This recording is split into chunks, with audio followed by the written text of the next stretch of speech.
Nah, berikutnya saya juga laporkan kepada Bapak Menko Polhukam dan stafnya untuk menginstruksikan kepada jajaran bawahannya, terutama aparat apakah Kodam, Kodim, Koramil, untuk tidak lagi ya menganggap kita ini musuh. Kita setiap kemana tidak perlu lagi kena represi dan tekanan dan ancaman. Saya buat laporan, nanti teman-teman saya akan melaporkan ketika pulang dari simposium itu ditanya oleh Koramil, oleh polisi, ya, dan itu membuat kami juga merasa takut, ya. Sekali lagi Pak ya, jadi saya minta dengan sangat kepada jajaran Menko Polhukam untuk menginstruksikan bawahannya. Kita tuh nggak ada apa-apanya, udah tua-tua. Tuntutan kami hanya ingin hidup tenang. Setuju karena PKI dulu bukan PKI. PKI itu hanyalah kambing hitam atau tangan kanan dari sebuah anggota militer yang diyakini sekarang itu Orde Baru Soeharto yang pada masanya itu sangat berjaya 32 tahun. Jadi otomatis pikiran saya adalah Soeharto harus akan kuasa. Jadi gitu ya? Jadi dalam dari PKI itu adalah Soeharto. Intinya sekarang PKI bukan musuh tentara begitu ya? Bukan, sama sekali bukan.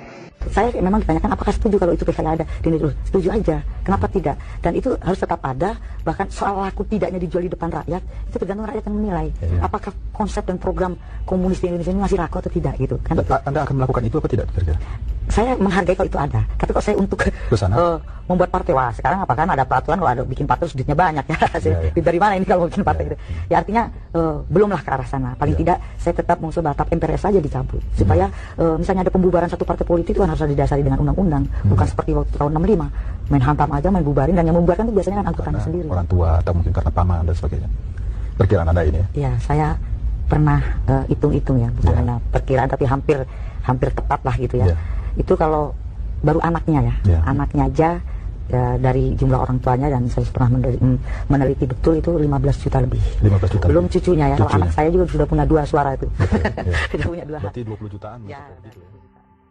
Ancaman PKI, saya bercerita sedikit Pak, apakah para pekerja Cina, TKA Cina yang masuk ini bukan merupakan ancaman Pak? Saya dari Ternate Pak, saya dinas terakhir sebagai komandan kompi di Satuan 732 Raider di Ternate. Setiap saya pulang jam 2 malam penerbangan, di bandara itu hampir penuh dengan orang-orang Cina. Tidak bisa berbahasa Indonesia. Bayangkan Pak. Saya contohkan satu. Sebentar Pak. Ini menyangkut kedaulatan negara Pak. Ya, disingkat Pak, disingkat. Ya. Sudah 1:30 ini. Betul. Sedikit saya minta waktunya Pak. Ini menyangkut kedaulatan bangsa dan negara. Jadi saya ada kasus ketika saya melaksanakan satgas di Pulau Taliabu. Di situ ada kelompok Cina yang banyak sekali. Ketika saya bertanya kepada kepala desa dan saya panggil 5 orang, saya panggil, tidak bisa berbahasa Indonesia, tidak bisa berbahasa Cina, berbahasa Inggris, dan tidak punya paspor, tidak punya visa.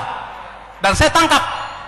Malam hari saya didatangin satu letkol polisi, AKBP polisi, satu mayor tentara untuk menebus atau menjemput mereka. Saya tolak dengan ada imbalan satu kantong plastik uang. Saya tolak. Baik Pak. Disingkat Pak. Disingkat Pak. Ya. Sudah artinya lebih. Bahwa negara kita sekarang dalam ancaman Pak. Negara kita dalam ancaman. Jadi saya mohon harus ada ketegasan dari pemerintah, baik Bapak Fadli, mungkin dibikin dalam bentuk TAP MPR agar komunis itu tidak boleh berkembang di negara ini. Kami sebagai mantan prajurit siap mengawal itu semuanya. Ya, setuju. Siap. Terima kasih tepuk tangan. Terima kasih Bapak Ibu sekalian. Jadi sudah banyak sekali masukan, saran. Kita beri kesempatan kepada Pak, terakhir Pak, saya terakhir menambahkan sudah cukup, tadi. cukup Pak. Satu menit, Pak. Kita Pak, nanti terus kepada panitia Pak. Satu menit. Pak, ini Pak yang nyata. Saya Denny, pengamat politik Indonesia. Ini Pak, saya menambahkan masuk dulu Pak. Pak, perlu dipertanyakan itu posisi Menteri Hukum dan HAM Yasona Yaholai. Dia kan udah mundur dari kementerian, kenapa ditarik lagi? Itu maksudnya apa? Supaya Cina-Cina yang datang ke Indonesia merubah paspornya langsung menjadi warga Indonesia. Baik. Di Morowali juga Pak, banyak Cina-Cina datang Pak. Ya. Saya menambahkan itu pasti senjata dari Cina. Ini ancaman. Baik. Tinggal Pak. Negara akan hancur dari Cina Pak. Saya pertama kali ini betul Bapak tadi itu. Baik. Tolong perhatikan. Anak negeri cucu kita hancur. Terima kasih Pak. Terima kasih. Oke. Kan tidak kelihatan. Ini real. Kita sudah lapor ke Kapolri, saudara. Apa tindakannya? Ini bukan fitnah. Yang ini tulisannya BI, yang ini Palu Arit. Ini depan belakang Palu Arit. Di sini Palu Arit, di depannya juga Palu Arit, saudara. Ini Palu Arit. Palu Arit tambang apa? Nah sekarang diganti sama duit baru. Ini duit baru ini, saudara. Ada 2.000, ada 5.000, ada 10.000. Lagi-lagi yang dinyatakan Palu Arit. Ini Palu Arit semua, saudara. Kita lihat cetakannya. Ini Palu Arit. Ini bolak-balik Palu Arit. Ini juga Palu Arit. Ini bolak-balik Palu Arit, saudara. Nah alasannya, oh itu BI. Ya, kalau kita lihat di bawah matahari, ini memang BI tulisannya. Tapi yang jadi pertanyaan, begitu tidak ada matahari, yang keluar Palu Arit. Jadi bagian Palu Arit dikasih merah, biar jelas, saudara. Bagian yang tidak Palu Arit disamarkan. Kita tanya, saudara, sejak kapan uang negara pakai Palu Arit? Ini bukan fitnah, ini fakta. Fakta. Jadi kita sudah protes ini. Kenapa ini uang 100.000 yang lama, yang ada tanda kuningnya ada Palu Arit, yang tidak ada kuningnya tidak ada Palu Arit? Kita protes. Nah sekarang diganti dengan uang baru. Kita pikir diperbaiki, saudara. Bukan diperbaiki, malah nambah, saudara. Malah nambah. Semuanya pakai Palu Arit. Yang 2.000 pakai Palu Arit, yang 50.000 pakai Palu Arit, yang 10.000 pakai Palu Arit, yang 1.000 pakai Palu Arit, saudara. Yang 20.000 pakai Palu Arit. Ini negara, saudara, negara Pancasila atau negara PKI? Jadi dengarkan dong protes kita. Ya memang ada orang mengatakan, Habib, ini kan cuma soal duit aja, nggak jadi masalah. Karena penting duitnya laku. Bukan. Ini soal lambang, saudara. Kita ini mayoritas umat Islam, umat beragama. Negara kita berdasarkan Pancasila. Sila pertama ketuhanan yang Maha Esa. Dan ada TAP MPRS nomor 25 tahun 1966. Saudara, tentang apa? Pembubaran PKI, saudara, dan pelarangan penyebarluasan ajaran PKI serta pelarangan penggunaan atribut PKI. Itu dilarang oleh konstitusi. Nah sekarang atribut PKI ada di duit. Ini dipakai oleh seluruh bangsa Indonesia. Lalu konstitusi kita bagaimana? Nah, jangan presiden nanti mengatakan bukan saya yang nyetak, yang nyetak memang bukan ente. Tapi kan ente presiden. Assalamualaikum warahmatullahi wabarakatuh.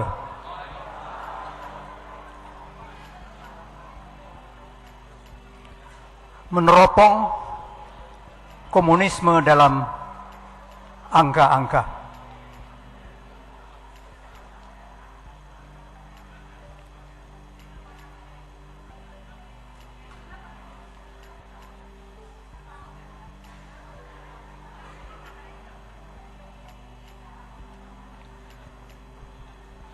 Komunisme membantai 120 juta manusia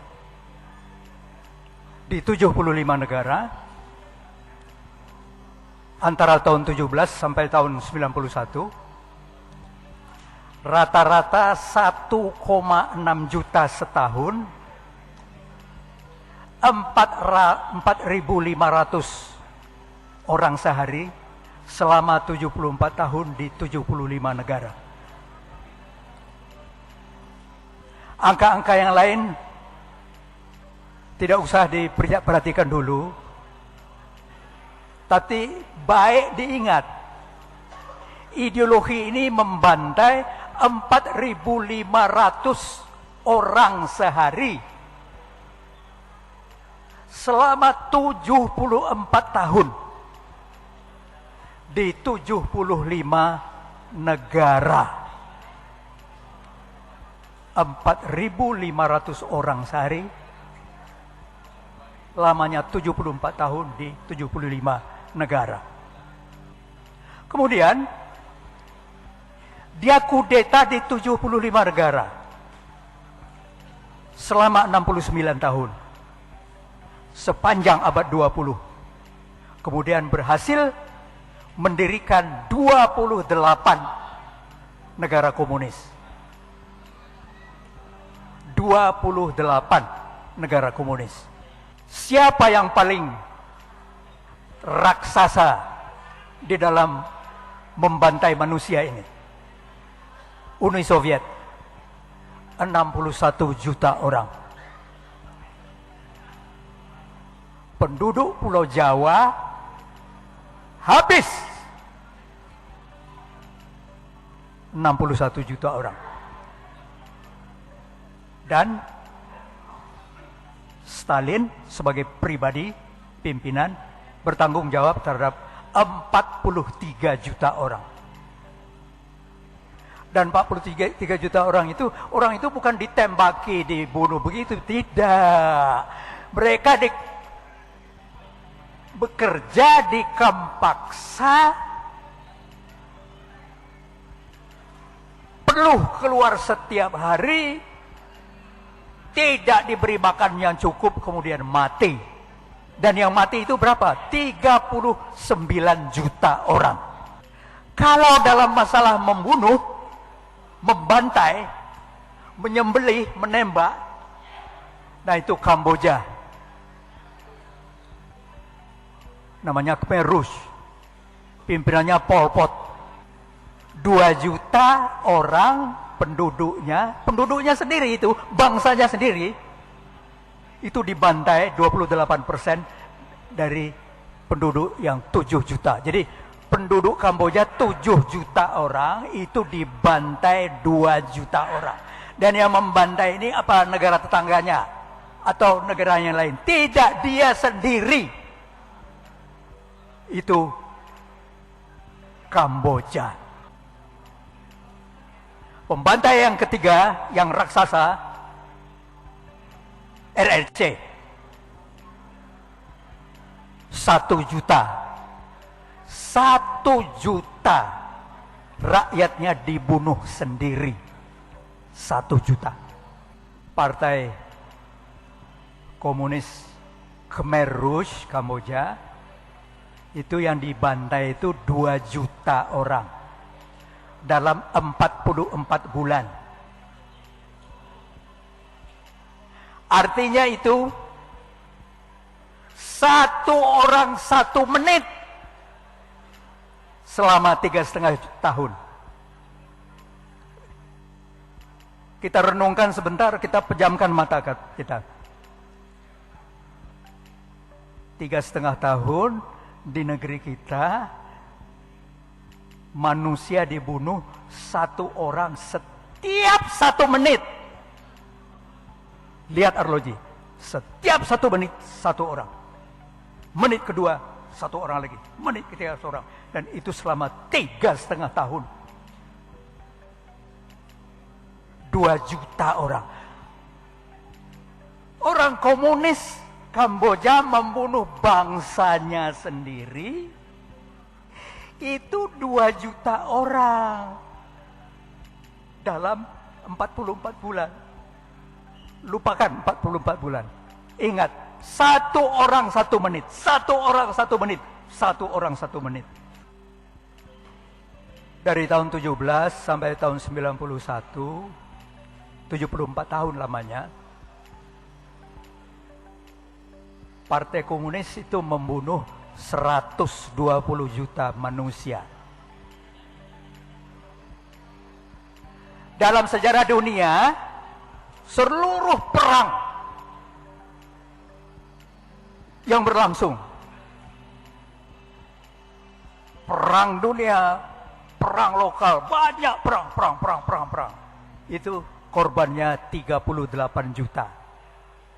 Dibanding dengan korban dari Partai Komunisme itu 1/3. Jadi ideologi ini membunuh 3 kali lipat lebih kejam dari korban perang dunia. Seluruh perang di dunia dari Nabi Adam sampai sekarang, saat itu korban perang dunia 1, kedua, Korea, Vietnam, Irak, Afghanistan, Palestina, Lebanon, digabung jadi 1, itu cuma 1/3. Cuma 1/3 dari keganasan komunisme.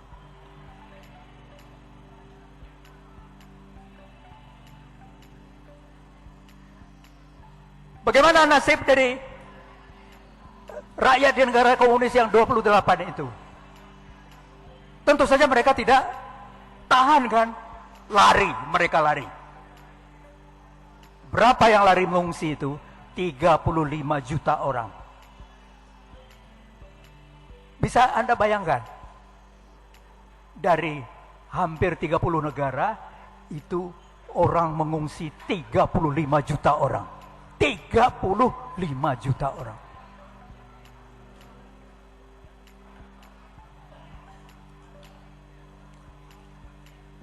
Nah, kalau mau disebut algojonya, ada 4 orang.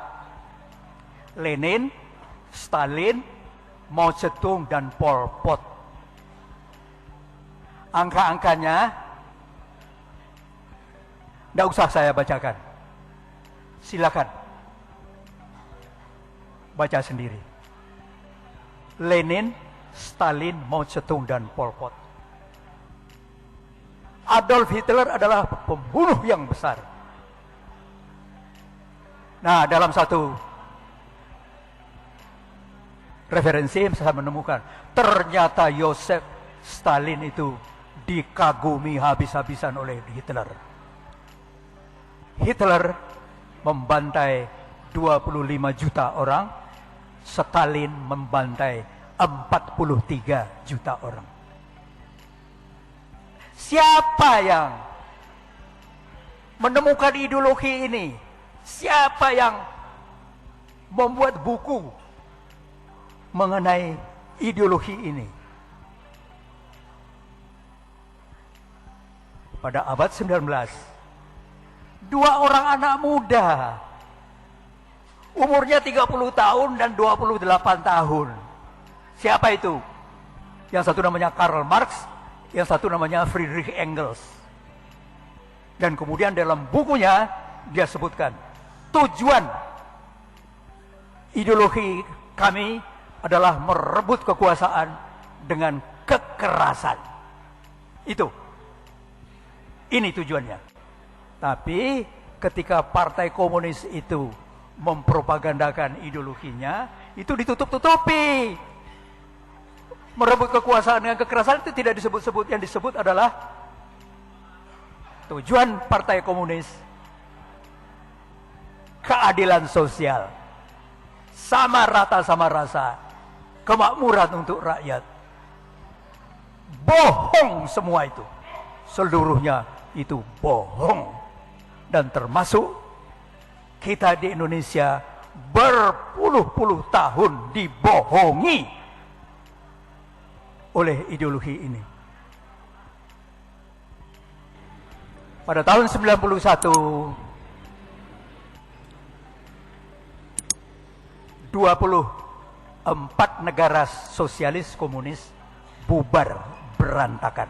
Mereka ada 28 negara, 24 bubar. Siapa yang pertama sekali membuat pengumuman itu?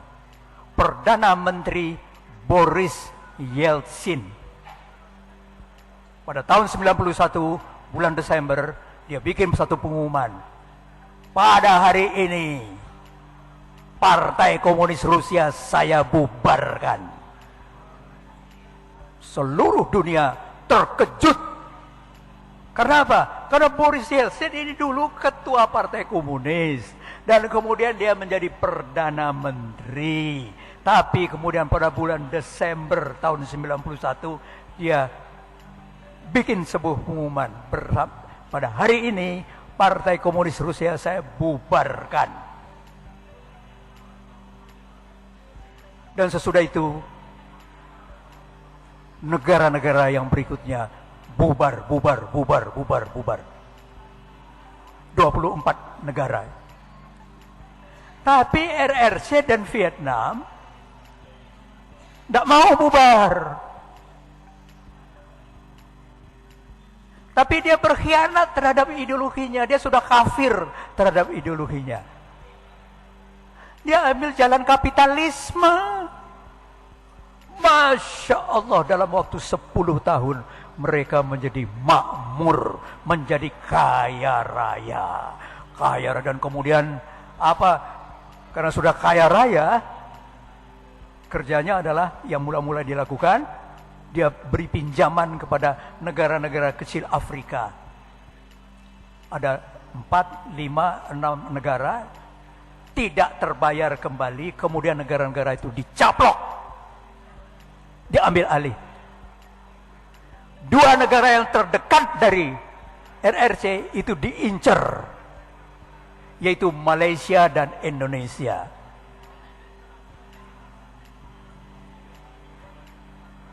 Tentu saja yang paling jadi utama itu Indonesia. Dan dia tidak pakai taktik yang dia lakukan di Afrika, tapi mereka langsung masuk. Kemudian ada wali kota yang diincer. Ini dia bisa jadi kaki tangan kita.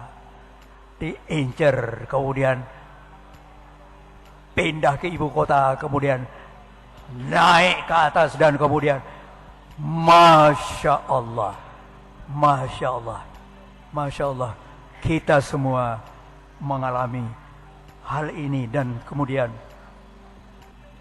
bahaya itu bukan di ambang pintu. Bahaya itu sudah ada di pinggir rumah kita, sudah ada di tengah masyarakat kita. Dengan dasar dendam, disokong oleh RRC. Ideologi ini di dunia wes ora payu didol, tidak laku lagi dijual di sana, di Eropa, di Amerika. Saya dulu waktu SMA kelas 3 itu bersekolah di Amerika. Saya kembali ke sana dengan anak dan cucu saya reuni, dan kemudian mereka waduh 60 tahun tidak ketemu, gembira sekali, gembira. Kemudian saya bercerita mengenai bahaya komunisme. Apa kata kawan-kawan saya itu? Semuanya tertawa terbahak-bahak. Wah, Fik, kamu ini ketinggalan zaman. Komunisme kok masih kamu takuti? Baru saya ceritakan kepada dia bahwa sejarah yang ada di belahan dunia di sana dengan belahan dunia di sini, baru mereka kemudian, waduh, Fik, mudah-mudahan Indonesia itu diselamatkan oleh Tuhan. Mudah-mudahan. Saya merasa terharu sekali. Ideologi ini sudah gagal total, tidak laku lagi dijual. Haus darah, pandang enteng nyawa manusia. Dia anti Tuhan, immoral, anti perdamaian, pura-pura pro-demokrasi. Kita lawan itu dengan membasmi kebodohan, memberantas kemiskinan, menghabisi korupsi, meredam kekerasan dan anarki, menegakkan hukum dan keadilan di negeri kita. Ya Allah, ya Rabb, selamatkanlah negeri kami, selamatkanlah bangsa kami. Amin, amin ya Rabbal Alamin.